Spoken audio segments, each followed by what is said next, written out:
Hey guys, welcome to Conspiracy Corner Podcast. This is Abe, your host. It is episode 406.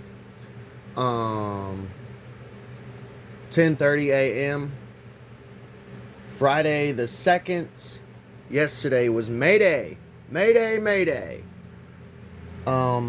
And hadn't really been keeping up with the date.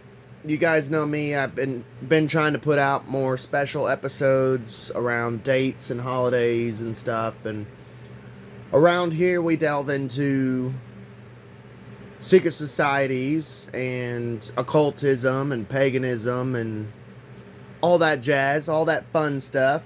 Today's going to be a deep episode, so buckle in. Yesterday was MayDay, and we have two subjects we're going to talk about. For one, the Maypole, the celebration of the Maypole, the occultism in it, the paganism in it, the Christian banning of it.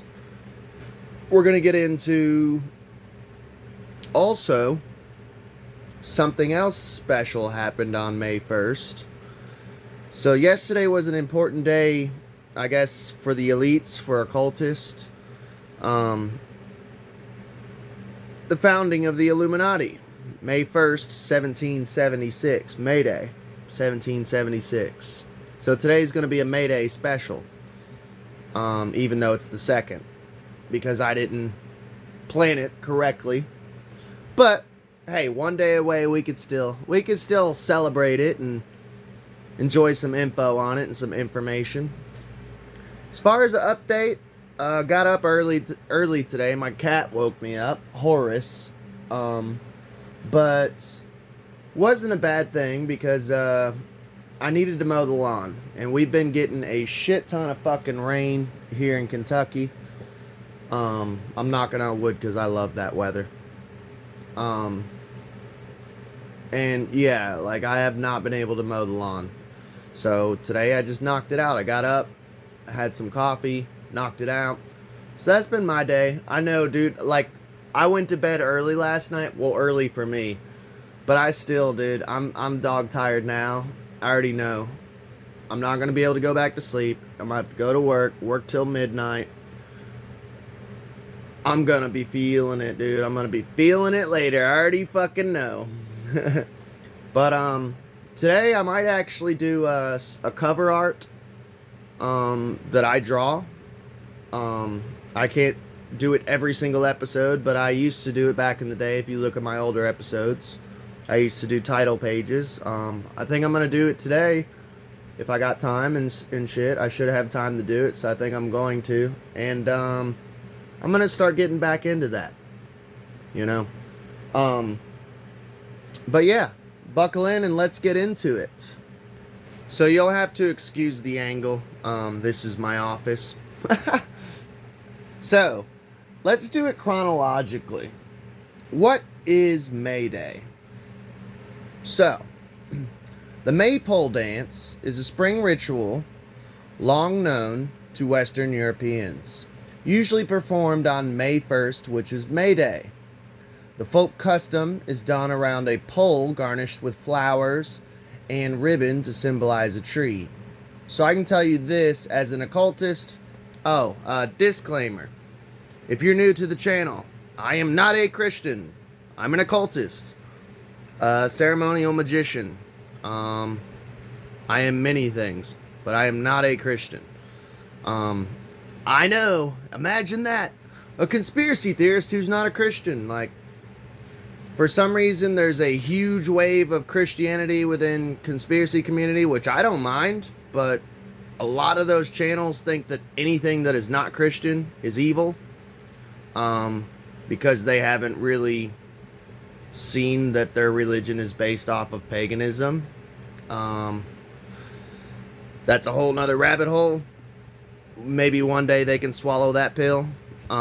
So I think that's honestly why my channel's not as big, because I'm an occultist, and people just assume occultists are evil. And people go, oh, he's not a right-wing Christian? fuck this channel. He's not an actual conspiracy theorist. I've actually had people call me that. I'm not a conspiracy theorist, you know, because I'm not a Christian right-wing conservative. I'm a classic liberal. I'm an occultist. So I'm going to be taking this from an occult angle. But right there, they dance around a pole garnished with flowers and ribbon to symbolize a tree.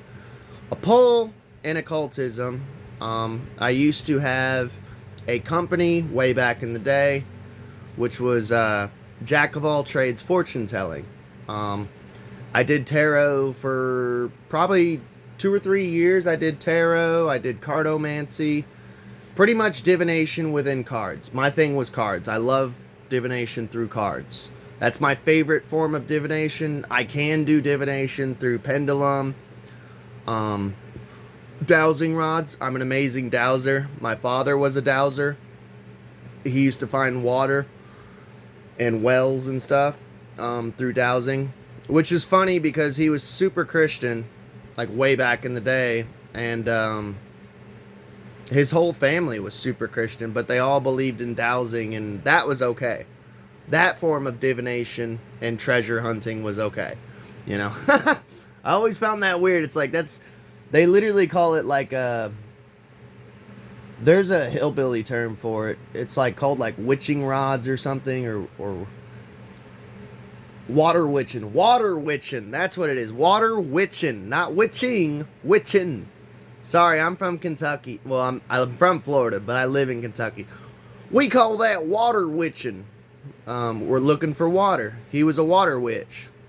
But all right, so yeah, and from what I know, and years of being an occultist and studying the occult since I first woke up to the magical world that we live in and got into the craft at about, I'd say about age 13, 14, I denounced Christ and stopped being a Christian, blasphemed the Holy Spirit to make sure I damned myself, left the puritanical ways of Christianity and became a free spirit in the craft. So, knowing what I know, a pole in tarot and occultism, a pole is phallic worship. Worship, honestly, of the penis. Because there's a lot of male and female within occultism. It's very dualistic. As above, so below. And it's very sexual, which is why Christians usually can't handle it or can't stand it. When I tell Christians, like some of my Christian friends who I have, like one dude, he's Ukrainian, and I tell him about phallic worship and stuff like that, he starts laughing and he's like, really? That's like what it is? And I'm like, yeah, like, because they want to make it out to be like some evil shit, and it's like, no, dude, it's usually just penis worship or vagina worship. Like, we're very simple, very primal. We're in touch with our carnal and sexual side. We don't have the sexual suppression. So gigantic penis, kind of like an obelisk. Usually rods in tarot symbolize the dick and work. So practiced for generations in countries such as Germany and England, the maypole tradition dates back to the dances of ancient people, used to do around actual trees in hopes of harvesting a large crop. Today, the dance is still practiced and holds special significance to pagans, including Wiccans. Wiccans to me is funny because, honestly, when you delve into Wiccan, it's like the Harry Potter of the occult world. Like, actual occultists and ceremonial magicians, you know, who study, like, grimoires and sigils and, like, the deep magic, the dark magic, you know. Someone like myself who's been an occultist for years, we kind of look at Wiccans as, like, Harry Potter. Like, they're very woo-woo, new age. Like, it's like the shitty, dumbed down version of actual magic. Sorry if you're Wiccan, but you should look into the origin of Wiccan. The guy who created it was buddies with Aleister Crowley, who was an actual magician. And the dude who created it was basically kind of like a pervert. He just wanted an excuse to run around naked with 18-year-olds and fuck them and shit. And he was like a 70-year-old man. And of course, women, I love you all to death, but oh, it's so magical. You start talking stars and crystals and shit, you can get those panties off in like 2 seconds. Like, you know it's true. with certain chicks, you know. So the Wiccans have made a point to take part in the same customs as their ancestors did. But people both new and old to the tradition may not know the complicated roots of this simple ritual. The history of the Maypole dance reveals that a variety of events gave rise to the custom. A tradition in Germany, Britain, and Rome. Historians have suggested that Maypole dancing originated in Germany and traveled to the British Isles courtesy of invading forces. In Great Britain, the dance became part of a fertility ritual. Like I said, gigantic cock, dude. You're dancing around a big-ass cock. And it's funny, but it's true. Held every spring, which is like, go check out my Easter episode. This is a very ritualistic time for occultists and pagans, and I would consider myself a pagan, and a polytheist. But this is anyone who's into occultism and paganism. This is a very ritualistic time, like springtime, bunny rabbits, eggs, fucking, you know. This is where the Christians get uncomfortable. Sex, turn it off, dislike. Please do. But yeah, it's a fertility ritual held every spring in some areas. By the Middle Ages, most villagers had an annual Maypole celebration. In few places, including some urban neighborhoods in London, had a permanent Maypole that stayed up year-round. So that's cool. Kind of like an obelisk. The ritual was also popular in ancient Rome, however. The late Oxford professor and anthropologist E.O. James discusses the Maypole's connection to Roman traditions in 1692 in an article, The Influence of Folklore on the History of Religion. James suggests that trees were stripped of the leaves and limbs, and then were decorated with garlands of ivy, vines, which ivy and vines and stuff, that's very bacchanalian. We actually did a whole episode. Look up, it's either the God of Wine or the Cult of Wine. I did a whole episode on Bacchanalia because I'm actually a Bacchus worshiper. I used to be a bartender. I partake in the vine, you know. Yeah, I've told people about that. He is the god of insanity, which I suffer from mental illness and alcoholism. So why not worship him? And the flowers as part of the Roman spring celebration. This may have been part of the festival of Floralia, which we might have to look into that. Floralia, floral, so it's about flowers, which began on April 28th. Other theories include that the trees or poles were wrapped in violets as an homage to the mythological couple Attis and Cybele. We'll have to maybe do an episode on that because I don't know about Attis and Cybele, so that'll be interesting to learn about. The Puritan effect on the Maypole. Here we go. Christian censorship. This is where I'm going to piss off the people. Since I'm going to piss off some Jesus freaks, have to light up a faggot, you know. Tucatzacuatl. I sacrifice myself to you. This is your island. God bless America.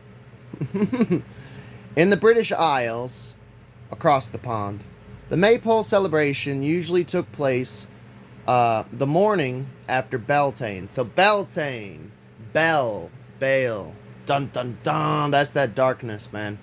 And by the way, just because I am pagan and an occultist doesn't mean that there isn't a dark occultism. I don't take part in it, of like child sacrifice or, pedophilia. I don't take part in that shit. But there's good and bad in every religion. I mean, there's horrible, evil shit going on in the Vatican, So I do have to say that. Like, a lot of these witches and pagans and occultists, like, they act like there's no darkness within our side either. They're acting like the Christians are the only evil ones. And I've even said it multiple times on this channel. There's darkness in occultism too, But we're not all lumped together. Same with you guys. You guys aren't all lumped together either. A celebration to welcome spring that included a big bonfire, hell yeah, when couples performed the Maypole dance.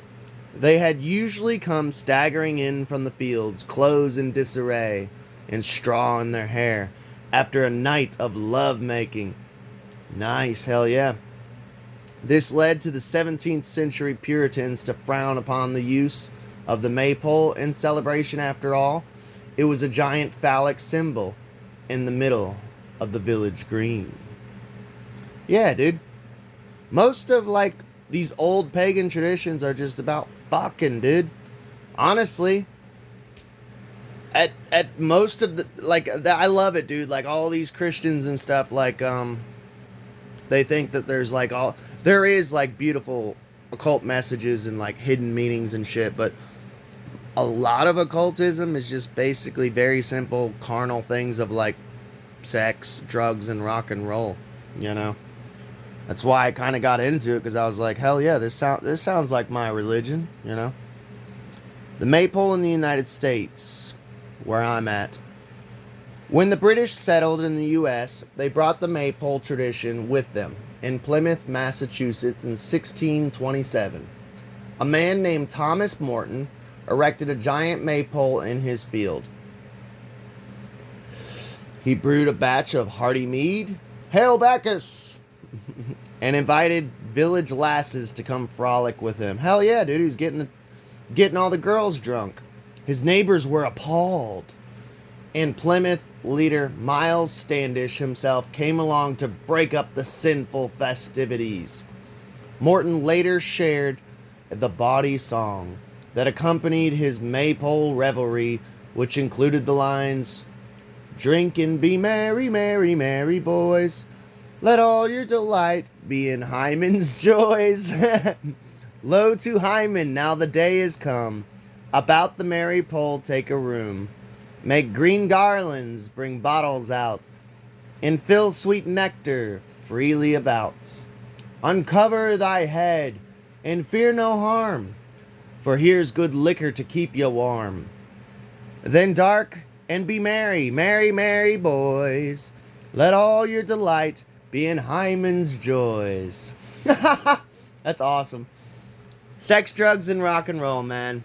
That's what all us witchy people are up to. I don't know, maybe enjoying life. You should try it.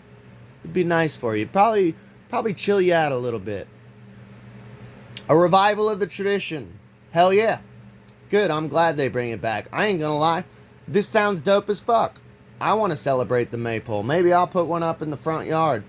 My mother-in-law would love that. No, I could do it in the backyard, though. In England and the U.S., the Puritans managed to quash the maypole celebration for roughly 2 centuries. But by the late 19th century, the custom regained popularity as the British people took an interest in their country's rural traditions. This time around, the poles appeared as part of church MayDay celebrations.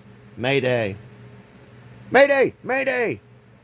Which included dancing, but were more structured than the wild maypole dances of centuries past. The maypole dancing practiced today is likely connected to the dance's revival in the 1800s and not to the ancient version of the custom. The pagan approach. Today, many pagans include a maypole dance as part of their Beltane festivities. Most lack the space for a full-fledged maypole, but still manage to incorporate the dance into their celebrations. They use the fertility symbolism of the maypole by making a small tabletop version to include on their Beltane altar, and then they dance nearby. So a lot of Beltane, celebrating Beltane. I'll write that on my list of, so I'm going to do a deep dive on Addis and Cybele, Festival of Floralia. I do need to do a Pazuzu episode. I told you guys we're going to do a Pazuzu one. And let's do Pazuzu, Beltane. Got it written down. We're gonna look into all this shit, man. We'll do episodes on this shit. I always, William Cooper always said, keep a notebook right next to you. That way you can keep notes on what you're getting into. So let me know what you think about the maypole ceremony. Now let's get into part 2 of today's MayDay episode. We're going to delve into May 1st, the birthplace of the Illuminati. Dun dun dun. Illuminati confirmed. And by the way, we did a whole episode on the Illuminati, the actual real Illuminati. Go check that episode out. I think it's probably just called the Illuminati or the real Illuminati. Not like, because everyone just uses that term loosely, especially within the conspiracy community of, oh, it's the Illuminati, it's the Illuminati. And I'm like, you know that the Illuminati's not around anymore, right? Like, not saying it's not a secret society behind it, but the actual Illuminati probably doesn't exist anymore. And they're actually not as sinister as you think. I've studied the Illuminati and I've actually looked into the Illuminati, so when people are like, oh, he's Illuminati, and I'm like, yeah, if they were still around, I probably would join them, because I think that Christianity fucking blows. More than 200 years after the Illuminati was founded to oppose religious influence over daily life, it has become one of the world's greatest conspiracy theories. I have heard there are some meetings here, but where and when, I have no idea, Sister Anna told me, taking some time to open up on the subject. I think they come from France, England, all over, but Ingolstadt is the meeting place in Europe. Working in the church bookshop opposite Ingolstadt's colossal Gothic Libre von Munster church, I actually did pretty fucking good on that. Sister Anna sees and speaks to a lot of people, but some remain shrouded in mystery to her. Illuminati pilgrims who she believes may still carry out secret meetings in the Bavarian city. The idea that clandestine... Dude, I need like sound effects like rain and thunder. In the thunder. The idea that clandestine Illuminati gatherings could be taking place in the small Bavarian city may seem far-fetched, but Ingolstadt does have a history of them. The city is the birthplace of the infamous secret society that has become part myth, part historical truth, and the foundation of countless conspiracy theories. It was on May 1st, 1776, MayDay, that Adam Weishaupt, a professor of law in the University of Ingolstadt, founded the Order of the Illuminati, a secret organization formed to oppose religious influence on society. Ain't gonna lie, sounds fucking dope. Maybe I'm Illuminati confirmed. Dun dun dun! And the abuse of power by the state by fostering a safe space for critique, debate, and free speech. Ain't gonna lie, sounds fucking dope. Sounds very American to me. Inspired by the Freemasons, dun dun dun, and French Enlightenment philosophers, which actually I did study the French Enlightenment. It was pretty fucking dope. Any enlightened period is dope. It's better than like Dark Age Christianity. Weishaupt believed that society should no longer be dictated by religious virtues. Instead, he wanted to create a state of liberty and moral equality where knowledge was not restricted by religious prejudices. Oh, wait, so you mean separation of church and state and fuck Christian nationalism? Huh. Yeah. I'm liking this Illuminati shit, man. However, religious and political conservatism ruled in Ingolstadt at the time. The subject matter taught at the Jesuit-controlled university where Weishaupt lectured was strictly monitored. So, let's see, Jesuit. Like I said, I don't know much about the Jesuits. I did an episode on the Jesuits and the Black Samurai. Go check that episode out. But I really don't know much about the Jesuits. I need to do a deep dive on them. I'll write that down. Well, we already did an episode on the Jesuits. I just gotta look into it again. After initially handpicking his 5 most talented law students to join, the network rapidly expanded, its members disseminating Weishaupt's goals of enlightenment with radical teachings, while at the same time creating an elaborate network of informants who reported on the behavior of state and religious figures in an effort to build up a wealth of information that the Illuminati could potentially exploit in their teachings. So basically, Weishaupt had a buddy, and I forget his fucking name. I wish I remembered, but they were copying other secret societies and infiltrating secret societies, like Freemasonry. That's where you get illuminated lodges. And Freemasonry is not bad. And I know a lot of people don't want to hear that. Freemasonry within itself, the original Freemasonry is not bad. It was about making good men better. And that's the truth.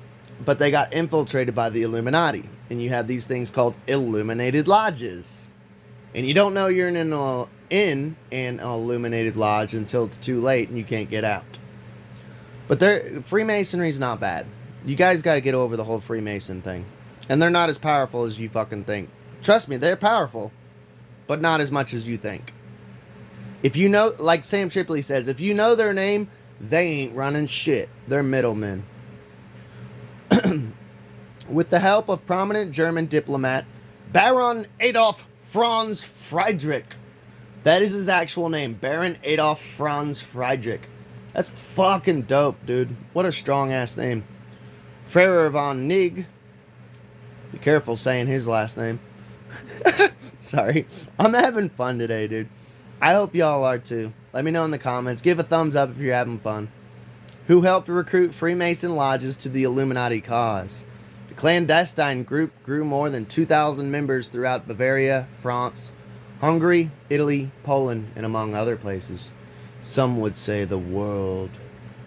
Yet in the city where it all began, the peculiar legacy remains little known among residents.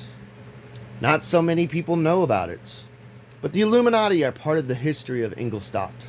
Local journalist Michael Klarner explained as we stood outside the old University of Ingolstadt. Dude, I want to go here. Why can I not win the fucking lotto? This channel would be 10 times better if I could actually travel and do and see and document the places I go to. And it'd be shit like this. I want to go here, Bavaria. Go check out Ingolstadt. Sounds fucking dope. The birthplace of the Illuminati? Fuck yeah, dude. An unassuming church-like building. Just a short stroll. Please, God, please. Creator of all. Hugh. You know, whatever's out there, dude. Come on, man. I need it. My life has been shit lately. A short stroll from St. Anna's bookshop. The Illuminati was never meant to be noticed. Weishaupt was in many ways a revolutionary. Sounds kind of dope to me, honestly. Klarner continued. He liked the idea of teaching people to be better human beings. Sounds like Freemasonry. What did I just say? Making good men better. He wanted to change society. He was dreaming of a better world, of a better government. He started the Illuminati with the idea that everything known to humankind should be taught. Something that was not allowed here at the university, the Jesuit university. So it sounds like he hated the fucking Jesuits. I don't know. I've heard a lot about the Jesuits being bad. So if this guy hated the Jesuits, like, sounds like Adam Weishaupt might not be that bad of a fucking dude. Just saying. Entering the old university building, I was on the lookout for any sign that Weishaupt's organization started within these thick medieval walls, but clues were noticeably absent. But maybe that shouldn't be surprising. The Illuminati, after all, wasn't ever meant to be noticed. So I think we'll end it there. Birthplace of the Illuminati, Bavaria, MayDay, 1776. And like I said, we did a whole deep dive on the Illuminati, so go check that episode out if you're interested in the Illuminati. We did a whole episode covering it. I just wanted to cover basically the birthplace of the Illuminati and the day it was created on, May 1st. Very interesting day. And the Maypole tradition, May 1st. There's a lot of occultism in yesterday. I hope you all enjoyed. Please like, share, and subscribe. I'm trying to get up to 500 subscribers. And happy May Day. Mayday! Mayday! SOS!